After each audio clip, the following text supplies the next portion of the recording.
Coming up on News 3 at 6, a look at Jeffrey Dahmer's last will and testament. Sue Ann Thompson begins recovery from surgery for a cancerous breast tumor. And a trip to Chicago to celebrate the holiday shopping season. News 3 for Tuesday. You are watching WISC TV3 Madison. This is News 3 at 6. Good evening, everyone. Jeffrey Dahmer believes he was forgiven for his sins and has now entered eternal life in heaven. The statement is part of what's contained in the serial killer's last will and testament. His violent death has spawned new controversy. Our Joel Despain tells us about the fight for Dahmer's remains. A year ago this month, from his prison cell in Portage, Jeffrey Dahmer, who'd recently found religion, wrote down his last will and testament. I thank the Lord Jesus Christ for saving me, not according to my works, but according to his own purpose and grace. I am promised forgiveness of sins and eternal life with him in heaven. In the event of serious injury or illness, I do not want life support systems used. In the event of my death, I do not want an autopsy performed. Upon my death, I wish for the body to be cremated as soon as possible. I do not want a funeral ceremony to be performed before or after cremation. No open casket, no headstone or marker. What Dahmer doesn't state is who gets his remains. Both his father and mother, who were divorced, want the ashes. A Madison attorney is representing Dahmer's dad. I hope it's easily resolved, and I hope it's not going to be in court. An alternative is to split the remains in two. I don't know what will happen, though. Steve Eisenberg was Dahmer's most recent counsel of record, and he disputes statements being made by the killer's trial attorney. Jeffrey Dahmer was not afraid of being killed. In prison, he did not want to live, I can tell you that. Death was something that he looked forward to. This has never been a case of trying to get free. I didn't ever want freedom. Frankly, I wanted death for myself. But once Dahmer found God, his minister and his most recent attorney say the killer's outlook changed. I had no knowledge he had a death wish.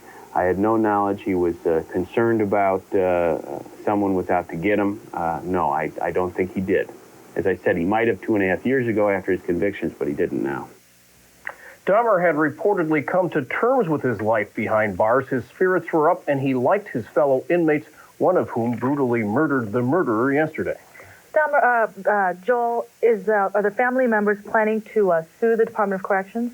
At this point, Attorney Eisenberg tells me the family members have not contacted him to do that, and he says even if they do, he does not believe such a case would have legal merit. We'll have more on that tonight on News 3 at 10. All right, thanks, Joel. Thank you, Joel. The union representing prison guards today defended the guards protecting Dahmer. It said staff followed procedures in the incident. Meantime, an autopsy shows Dahmer died of multiple skull fractures and brain damage. Anderson remains in very critical condition at UW Hospital in a coma with head and brain injuries. State investigators continue to piece together how the beating happened. The chief suspect, 25-year-old Chris Scarver, a killer with mental problems, serving a life term at Portage. I think the general belief is that one perpetrator committed this, but there are some questions, and the possibility of others aiding, abetting, assisting, whatever, has not been eliminated. Scarver's attorney says the inmate should be in a mental hospital, not Portage. 2 other inmates are being questioned whether they helped Scarver pull off the killing of Dahmer by acting as lookouts. The accused killer of Cora Jones and Trudy Jeschke in court for the first time today. David Spanbauer ordered to stand trial for the killing the Appleton woman. Prosecutors from Outagamie and Langlade would like Spanbauer to face all of his charges at once, but they can't agree on what county the trial should be held. Spanbauer has also confessed to killing Ronnie Eichstadt. Fond du Lac in Iowa County is still reviewing that case, and no charges have been filed. The prognosis is excellent for Governor Thompson's wife. Following her breast cancer surgery today, Sue Ann Thompson is in good condition tonight at the UW Hospital in Madison after having a small cancerous breast tumor removed this morning. The governor was with his wife for the operation. A spokesman says Mrs. Thompson will get 6 weeks of follow-up radiation therapy and recuperate in Madison during a leave of absence from her teaching job in Kendall. The prospect of a full recovery for Sue Ann Thompson is being called excellent. News 3's Linda Egger reports she's hoping her case spreads a positive message about early detection. Governor Thompson left the UW hospital this afternoon with his wife Sue Ann in good condition. Mrs. Thompson underwent a lumpectomy to remove a small cancerous breast tumor this morning. She found it 3 weeks ago during a mammogram. Ironically, the discovery followed Sue Ann Thompson's joint effort with the state to promote early detection of breast cancer. And she went in for herself, and they found the lump, and it was cancerous, and now she came out of the operation very successfully, and now she's got a new cause. That cause to impress upon women that early detection works. When Sue Ann Thompson went in for a routine mammogram, a machine like this one took an X-ray of her breast, and the image was projected onto film. Instead of getting a photo that showed her breast clear, a small lump was detected, and the cancer was caught early. Doctors say that means Wisconsin's First Lady had the option of less invasive surgery and a higher survival rate. Judith Stitt sees hundreds of breast cancer patients every year. She says most often early detection not only leads to survival, but a total cure. Where the disease is confined to the breast itself, the chance of cure with appropriate therapy at 5 years is easily 90%. Another means of early detection is self-examination. Experts say regular self-exams can catch tumors when they're about the size of a corn kernel.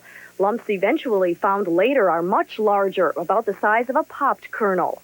Doctors and now Sue Ann Thompson say whatever your method, practice it. Linda Egger, WISC, News 3. After recovery, Sue Ann Thompson proceeds with follow-up radiation therapy for 6 weeks. Ameritech announces a number of price changes for customers. And do the seasons affect the way you feel? I'm Dr. Zorba Pastor. Coming up, are you a candidate for seasonal affective disorder? You're watching News 3 at 6 with Katie Sy, John Karcher, meteorologist Janet Pyatt, and Van Stout. The deadline for action is fast approaching, and expectations are pretty high. The governor-appointed SAVE Commission is charged with reducing the cost and increasing the efficiency of government. It's a tall order for the 15-member commission. Add to the mix new state laws that force the state to pay more for education. It's put more pressure on the commission to cut rather than reshape government. Well, reinventing government is not about cutting. It's about getting more bang for the buck. It's about getting more value from the dollars you're spending. I don't think we start out with the idea that we were pressed into finding cost cuts. The commission's final report is due to be released in January. Part 1 of a series on the SAVE Commission called Waste Watchers will air tonight at 10. The closer we get to the end of the year, the less daylight we get. For many, this is an inconvenience, but for some, this lack of daylight is a big health issue. Here's our doctor on call, Zorba Pastor. If you're blue and a bit depressed this time of year, then perhaps you have SAD, seasonal affective disorder. Hi, I'm Dr. Zorba Pastor. According to recently published information from the National Institute of Mental Health, seasonal affective disorder has a higher incidence than we previously thought. It's much more common in northern climates. It often begins in late autumn when the daylight drops to less than 12 hours a day, and it's more common in folks with a couch potato lifestyle who rarely venture outdoors this time of year. SAD and its weaker sister, the winter blues, have symptoms which include mood swings with prolonged moodiness, fatigue, general lack of ambition where nothing really seems to get accomplished, and often a depressed feeling that can pervade your life. SAD can affect anyone, but it often strikes people who are not generally depressed and who are often highly productive and accomplish quite a bit. So the disease takes its toll. Treatment for SAD begins with a recognition that something is wrong, that something is happening to you. Next time, we'll talk about those treatments for SAD, which include some very provocative equipment. I'm Dr. Zorba Pastor. Stay well. Ameritech will be changing some of their prices for residential and payphone customers. All optional residence calling features like call waiting, call screening, call forwarding are going to be set at $3.50. Local payphone calls will increase a dime to 35 cents. It's not all bad news, though. There will be a 10-cent decline in the surcharge for local calls placed either through the operator or with a credit card. The United Way is adding 2 more agencies to its list that will receive funding this year. Over $5 million will be distributed to Madison Neighborhood Housing Services and Integrated Community Work. 17 new programs at current agencies will get support. 35 current programs will be enhanced, and 115 programs will be funded to meet ongoing needs. Holiday shopping season is upon us. How about making a trip to Chicago to pick up those gifts?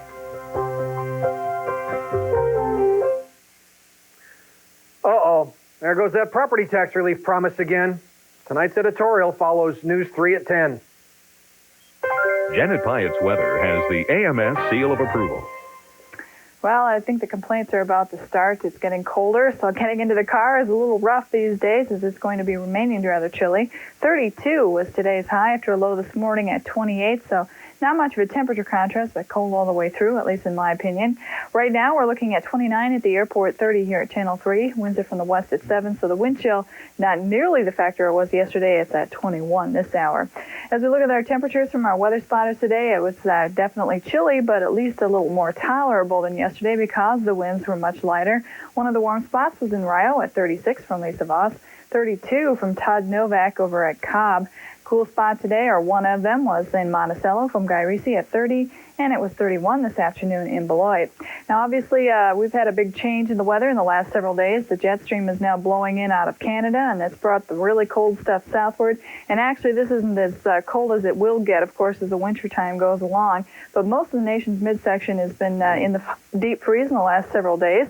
But as you can see, things are going to change as we head through the week now. All the cold air will get pushed back to the north as the jet stream kind of flattens out. This will allow our temperatures to warm up to above normal again. In fact, mid to upper 40s are a good possibility by the end of the week. Now, you may already see some changes coming tomorrow as 60-degree temperatures try to make their way back into the central part of the country. We'll still be right around the 40-degree mark here in Madison, maybe a little warmer if the sun should come out, but so far it looks like it'll be kind of a thin overcast during the day tomorrow. But as we head through Thursday, you'll notice more of the central part of the country warmer yet, and as winds turn to the southwest, we should see a pretty nice day Thursday and Friday. In the short term, we're dealing with clouds. Again, our storm is finally pulling away. Clouds have broken up somewhat now across southern Wisconsin. Some areas have had some breaks, but a few flurries remain in other spots, so that will continue to be the trend for tonight.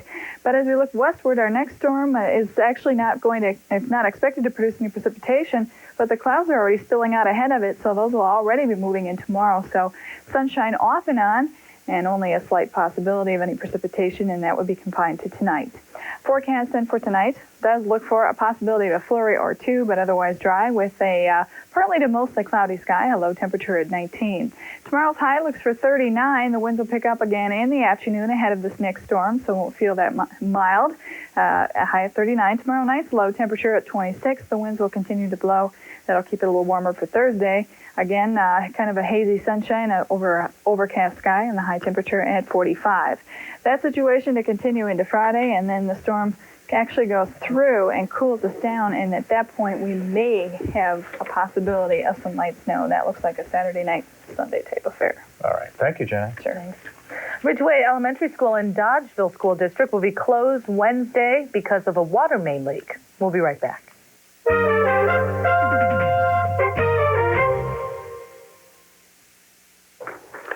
The holiday season is filled with traditions, right? From cutting down fresh Christmas trees to shopping for that perfect present. And tonight, an idea that could easily become a tradition, a trip to the Windy City during the Christmas season. That's where Mark Kane and Beth Zerbachen are tonight.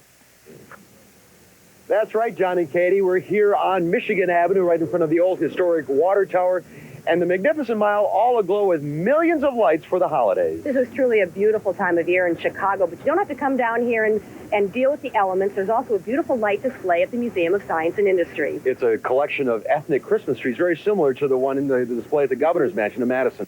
From Austria to Norway to Wales, more than 40 holiday trees are decorated and ready for children, young and old, to enjoy. A tree decorated by Native Americans will be of special interest to those of us living in southern Wisconsin. Now this year, because of the white buffalo that was born in Wisconsin, and if you look up there, that's the white buffalo. This tree is honoring the buffalo miracle. Aaron Protzman has the wonderful job of overseeing the tree project. The Native American tree with the white buffalo is one of her favorites this year. She also has a few favorite stories, like this German tradition. The parents will put up the tree and hide a pickle in the tree, and then on Christmas Day, the children will wake up, run to the tree, and the first person to find the pickle will get an extra present. Not too far away, you'll want to take the pilgrimage to Marshall Fields for a look at the window display. This year's theme, Pinocchio and his journey from puppet to boy. This is a labor of love with some interesting concerns. These figures in animated windows, they work very, very hard. They work from 7 o'clock in the morning till midnight, 7 days a week, 6 weeks in our Chicago winters. And after you finish seeing the Christmas tree display, don't be afraid to bring your car down here, Mark. There's plenty of parking. It's not all that expensive. And make sure you take a walk up and down Michigan Avenue. Yeah, it really is spectacular this time of year. The 3 million lights and more shopping than you'll need for Christmas time. That's it from here in Chicago. John and Katie, back to you. Thanks, Mark and Beth. Stan Van Gundy won his opener at home. Now Jane Albright Ditterly tries to follow suit. Van's in next. I can hear it now. Now, News 3's Van Stout with sports. The Badger women make their first home appearance of the young season tonight when they host Western Illinois. We're joined now by first-year coach Jane Albright Dieterle, and fresh from winning the St. Mary's Classic. Jane, I would imagine you've got to be very happy about winning your first 2 games.